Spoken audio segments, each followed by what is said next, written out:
Amém, meus irmãos. Vamos abrir nossas Bíblias no livro de Jonas, capítulo 2. Nós entramos hoje pela manhã, no capítulo 2 do livro de Jonas. Temos também no nosso boletim, também tem saído os resumos destas mensagens. Então, também leia também o boletim, todos os outros avisos. Carregue o boletim como informações preciosas dos nossos momentos de oração, das atividades da nossa igreja. Ele é um instrumento muito importante.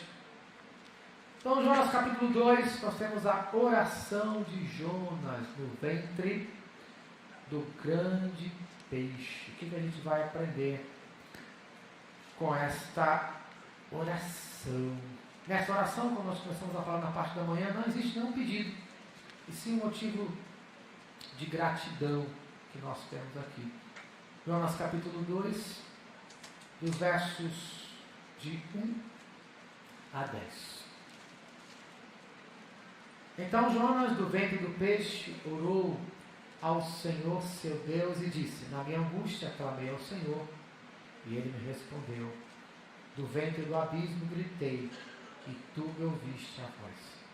Pois me lançaste no profundo do coração dos mares, e a corrente das águas me cercou. Todas as tuas ondas e as tuas vagas passaram por cima de mim. Então eu disse: lançado estou diante dos teus olhos. Tornarei porventura a ver o teu santo templo. As águas me cercaram até a alma. O abismo me rodeou, e as algas se enrolaram na minha cabeça. Desci até aos fundamentos dos montes. Desci até a terra, cujos ferrolhos se correram sobre mim para sempre. Contudo, fizeste subir da sepultura a minha vida, ó Senhor meu Deus. Quando dentro de mim desfalecia a minha alma, eu me lembrei do Senhor, e subiu a ti a minha oração no seu santo templo. Os que se entregam à idolatria vã abandonam aquele que lhes é misericordioso. Mas, com a voz do agradecimento, eu te oferecerei sacrifício. O que votei, pagarei. Ao Senhor pertence a salvação. Falou, pois, o Senhor ao peixe, e ele vomitou a Jonas na terra. Amém. O tema da nossa mensagem é o amor gracioso de Deus. Ele nos leva a adorar na hora da angústia. O que nós vamos aprender aqui com esta oração? Vamos aprender que um coração angustiado pode levar você ao amor gracioso de Deus. Quando estamos angustiados, nos voltamos para o único que pode nos ajudar, que pode nos entender. Muitas vezes, assim como Jonas, fugimos da vontade de Deus. E talvez nesta noite você seja um fugitivo errante pela terra, fugindo da vontade de Deus, fugindo daquilo que você um dia ouviu do Senhor Jesus, mas você está fugindo. E aí o que acontece, assim como Jonas, as tempestades da vida acontecem, problemas, dificuldades. E quanto mais longe a gente está de Deus, mais problemas e mais dificuldades acontecem. Até que Jonas chegou numa situação em que ele viu a morte com os próprios olhos. Diz o versículo de número 2: na minha angústia clamei ao Senhor, e ele me respondeu. Do ventre do abismo gritei, e tu me ouviste a minha voz.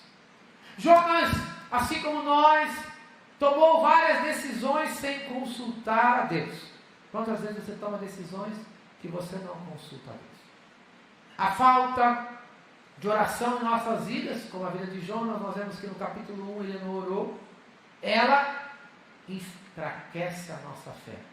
A falta de oração enfraquece a nossa fé, e a falta de oração enfraquece o amor gracioso de Deus em nossas vidas. Mas agora, Jonas, sem ter para onde ir e a quem recorrer, ele recorre ao seu Deus, muito parecido com cada um de nós, muito parecido com as nossas decisões. Deus sempre deveria ser a primeira opção, mas não é bem assim que acontece. Quando temos um problema, nós preferimos resolver os nossos problemas da nossa maneira. Achamos que podemos resolver os problemas com o nosso dinheiro, com os nossos recursos, até que o dinheiro acaba, até que a saúde acaba, até que os recursos acabam, e aí nós chegamos no fundo do poço, ou, se você preferir, no fundo do abismo, que era a morte. Talvez nossa situação está tão desesperadora que nós preferimos morrer. Quantas pessoas têm passado por isso? Quantas pessoas têm visitado o vale da sombra da morte? Pois não tem o recurso de chegar até Deus.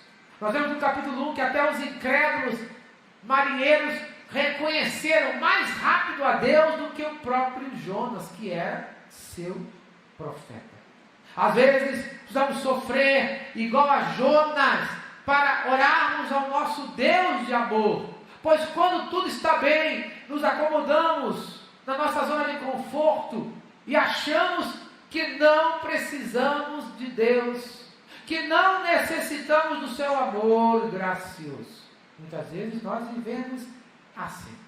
Mas, quando entendemos que Deus está no controle de tudo e que nossos recursos acabaram, geralmente procuramos a Deus, mas só quando tudo isso acontece. Pois, infelizmente, alguns homens malvados ainda assim rejeitam o amor gracioso de Deus, por incrível que pareça.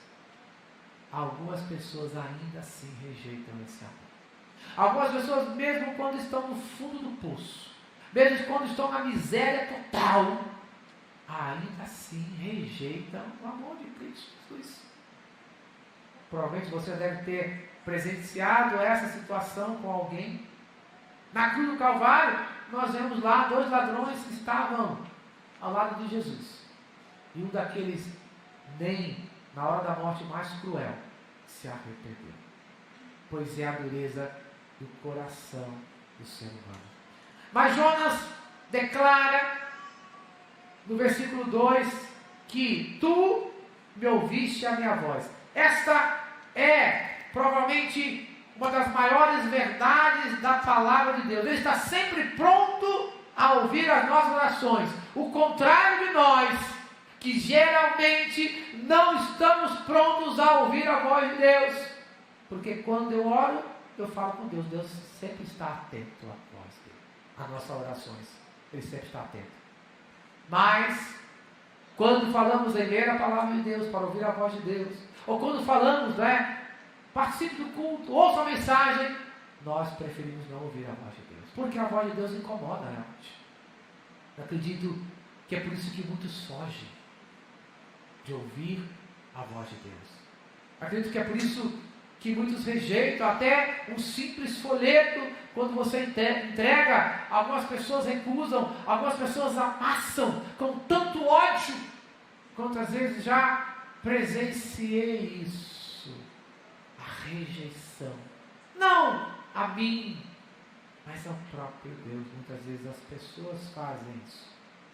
Aprendemos com aqueles marinheiros incrédulos que eles clamaram aos seus deuses, mas não tiveram resposta, conforme fala lá em Jonas, capítulo 1, versículo 5. Os marinheiros, cheios de medo, clamavam cada um ao seu Deus, mas não obtiveram resposta. Depois, no versículo 14, depois eles entenderem um pouco mais a situação, depois de Jonas ter explicado o que estava acontecendo, no versículo 14 do capítulo 1 diz que então clamaram ao Senhor. Foi quando as coisas mudaram. Veja a diferença de quando nós clamamos aos falsos deuses, ao mundo, quando nós clamamos ao nosso ego, porque muitas vezes o nosso ego se coloca no lugar de Deus, quando clamamos ao homem, a situação não muda. Mas quando aqueles homens clamaram ao Deus verdadeiro, a situação mudou por completo.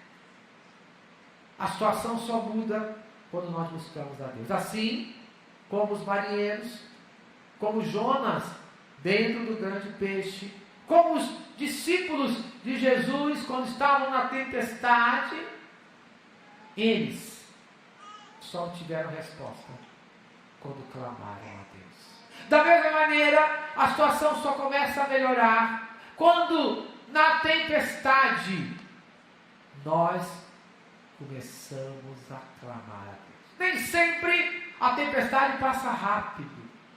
Geralmente ela demora mais do que nós gostaríamos, mas precisamos passar pela tempestade. A tempestade é um processo pedagógico de Deus para nos ensinar que não podemos viver longe do seu amor gracioso, que dependemos dele, mas para chegar a isso precisamos passar muitas vezes pelas tribulações. Seria tão bom se nós não sofrêssemos, não é verdade?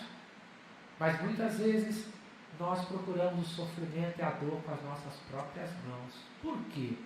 Porque não obedecemos à vontade de Deus. Fazemos a nossa vontade e não fazemos a vontade de Deus. Segundo ponto importante que a gente pode aprender aqui, que a consequência desse amor gracioso é que esse amor gracioso de Deus, ele se manifesta através da disciplina.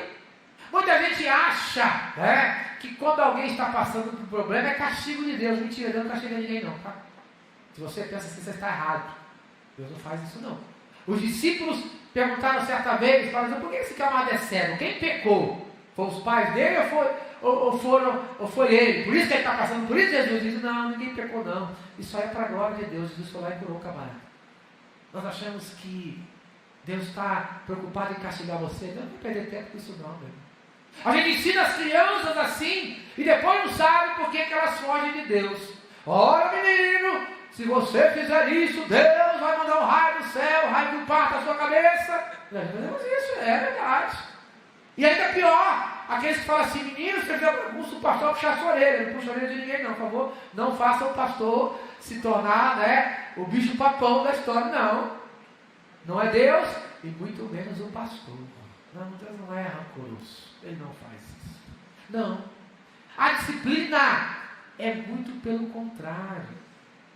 A disciplina, quando Deus permite, não é para te castigar, mas é investido de corrigir de uma forma que você possa voltar para a presença dele. A disciplina não é para destruir você. Não é para isso.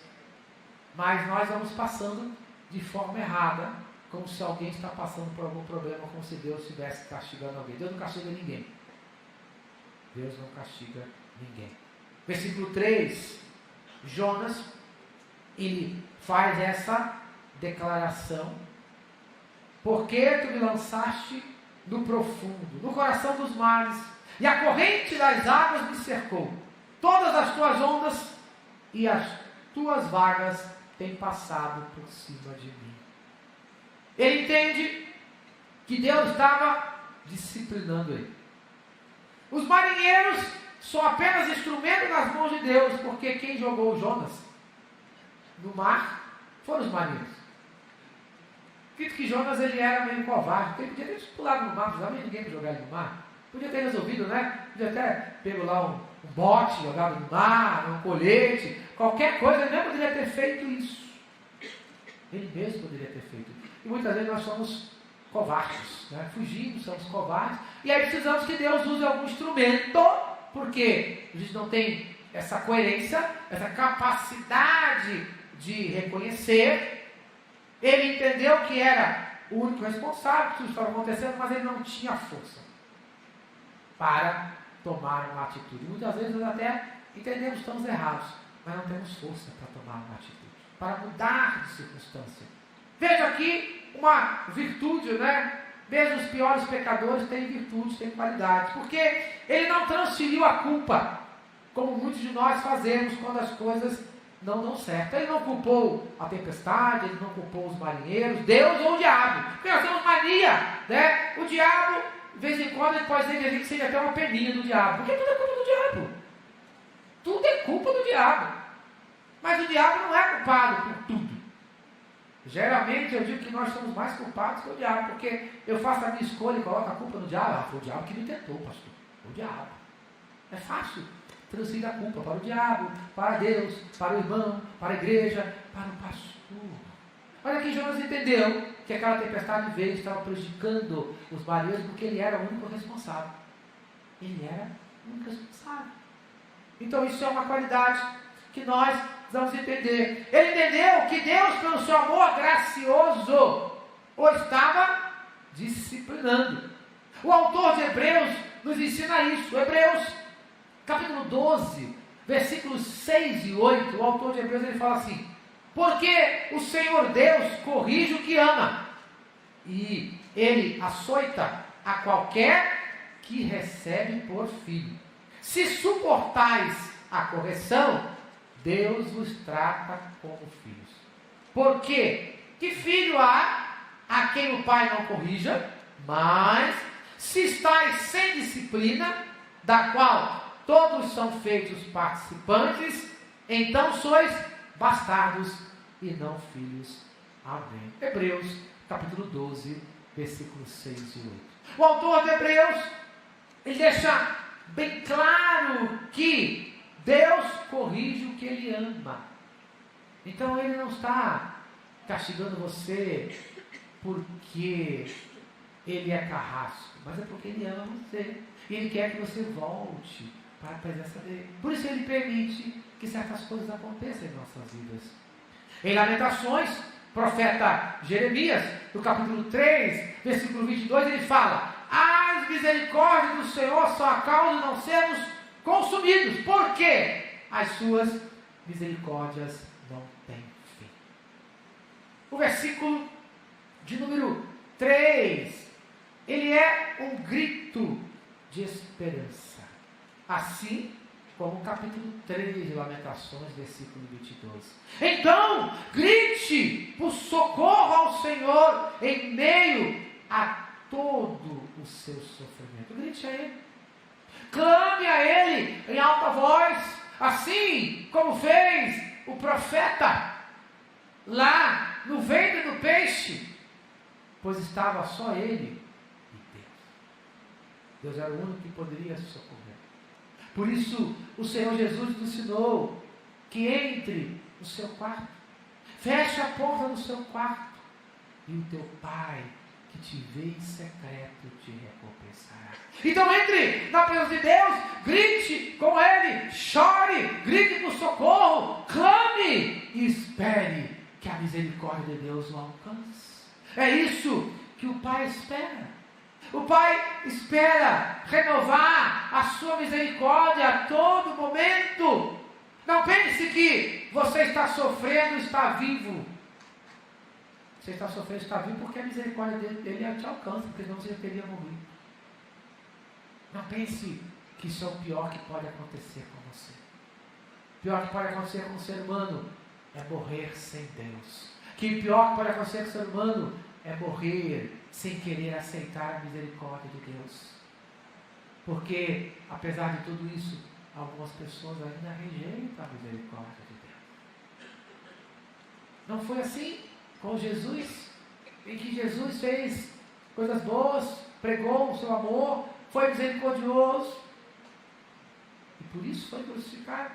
E o que ele disse? Misericórdia quero e não sacrifício. Ele quer, ele deseja misericórdia. Por quê? Porque Ele é um Deus misericordioso. Então, lembre-se, a misericórdia do Senhor é a base da nossa salvação. É por esse motivo que não somos consumidos. Eu e você não temos merecimento nenhum. Não há nada que eu e você precisamos fazer para merecermos a misericórdia de Deus. Mas apesar disso, Ele nos ama.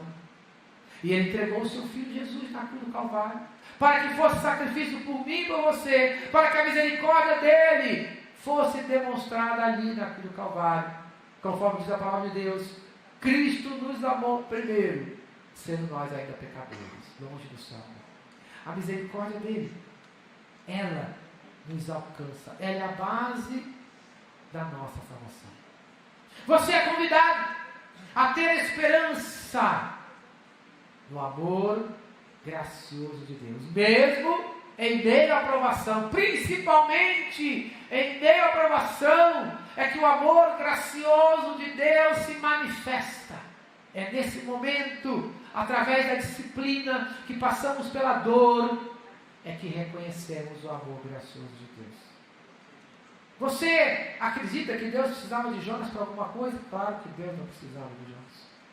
Você acha que Deus precisa de você para alguma coisa? Você acha que Deus precisa de mim para alguma coisa? Claro que não! Ele não precisa de mim. Mas o seu amor é tão gracioso que Ele me chamou. Ele chamou você. E o motivo que Ele nos chamou é o seu amor gracioso.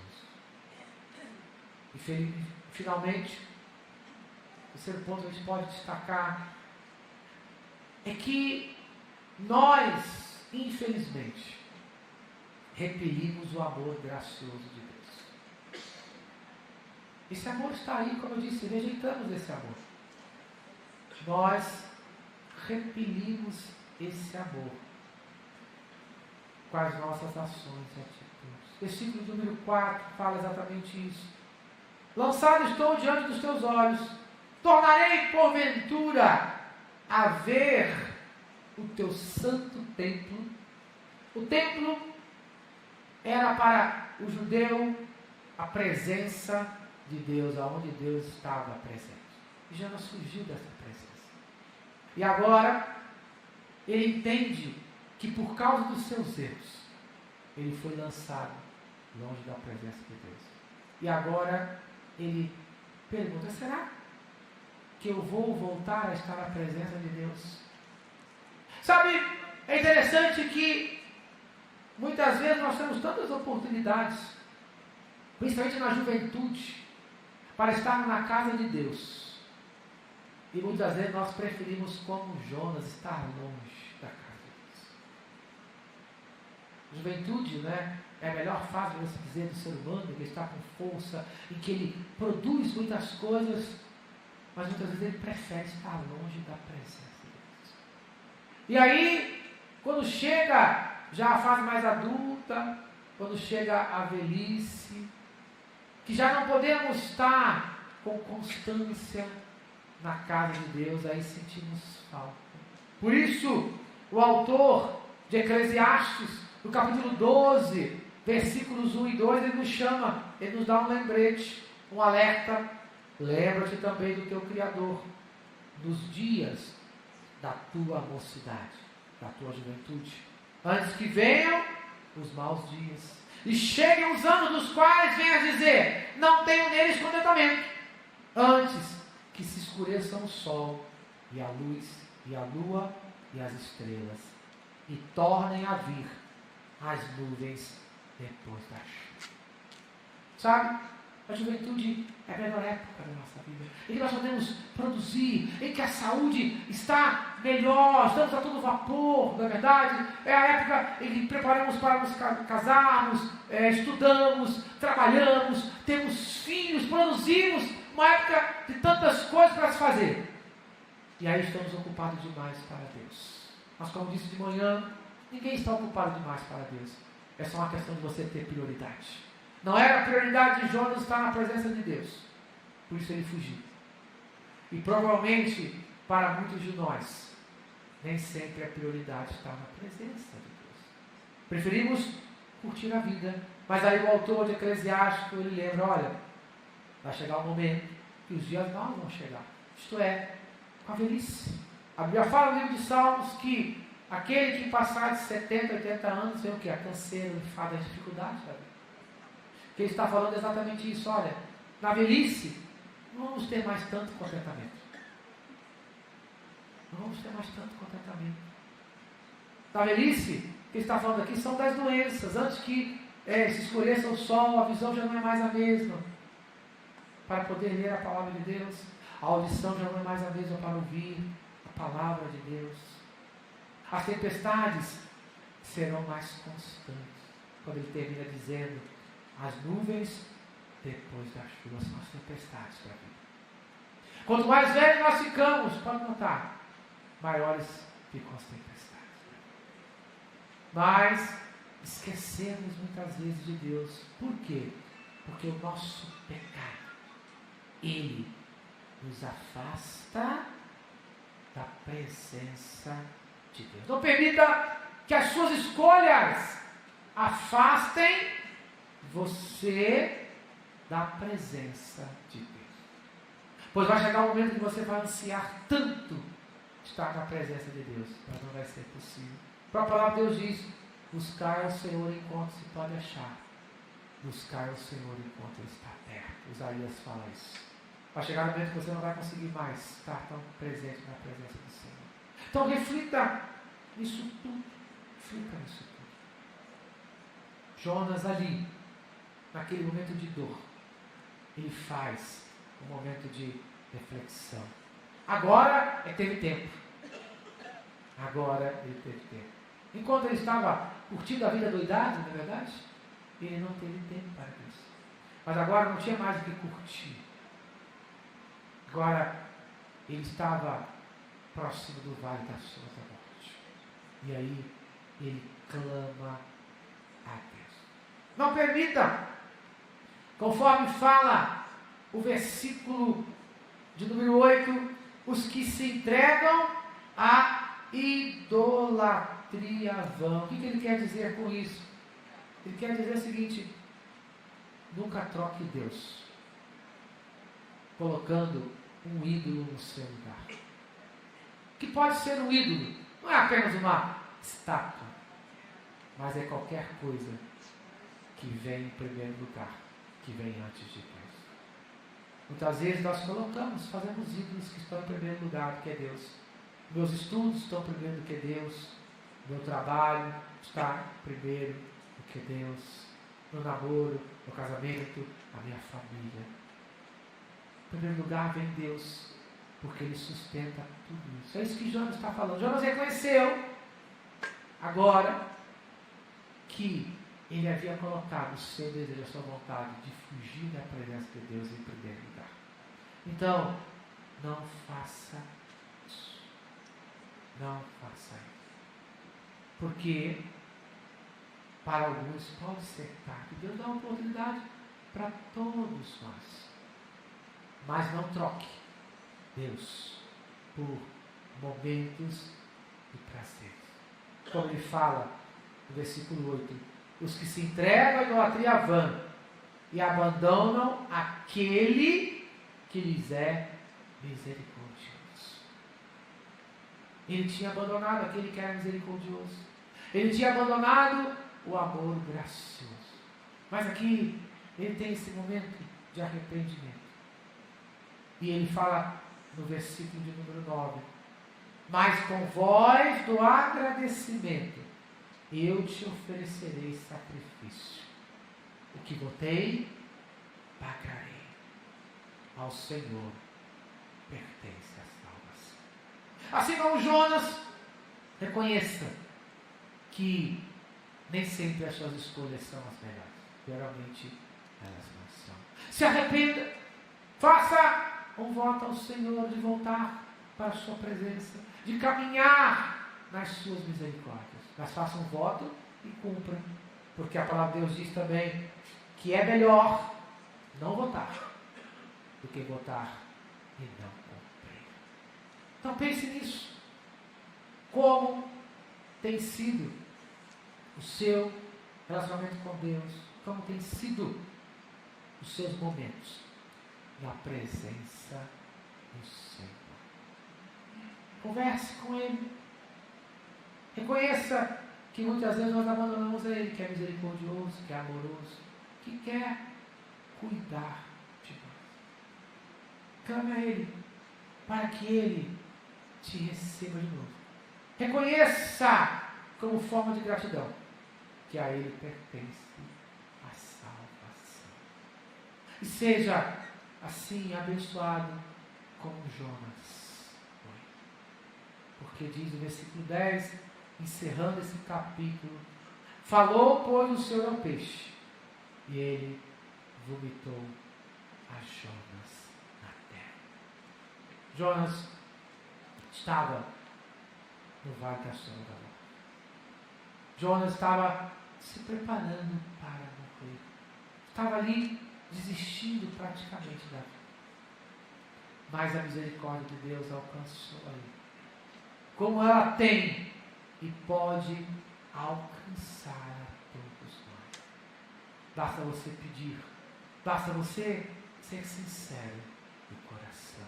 Eu convido você a baixar sua cabeça nesse momento, fechar os seus olhos e elevar o seu pensamento a Deus nesse momento. Leve esse pensamento a Deus, ore, fale com Ele, converse com Ele, diga para Ele como está o seu coração, assim como estava o coração de Jonas. Ele abriu o seu coração para Deus. Abra também nessa noite o seu coração e seja abençoado no nome de Jesus. Estarei orando nesse momento pela sua vida, colocando a sua vida no altar de Deus. Não importa qual seja a situação, não importa qual seja o problema, o que importa é você colocar a sua confiança nas misericórdias de Deus. Pai querido, Deus de amor e de infinita bondade e misericórdia, nós clamamos mais uma vez, ó Pai, pelo teu gracioso amor. Que esse amor, Senhor, seu amor gracioso, se manifeste em nossas vidas. Quantos estão passando por tempestades, por problemas, que estão afastados longe dos teus caminhos. Ó Senhor, mais uma vez, tenha misericórdia. Mais uma vez, socorre a todos nós. Tu conheces o coração de cada um que está participando aqui, ó Pai, então manifeste com a tua graça, com a tua mão de poder. Assim como tu tirastes Jonas daquele sofrimento, como tiraste Jonas do vale da sombra da morte. Nessa noite, Senhor, tire a cada um de nós deste vale da sombra. Traga-nos de volta para a tua comunhão, para a tua presença, Senhor. Que todos reconheçam que necessitam exclusivamente de ti. Por isso eu oro, Pai, do teu amor gracioso, na graça e na paz do teu Filho amado Jesus, e nas consolações do teu Espírito Santo, hoje e todo sempre.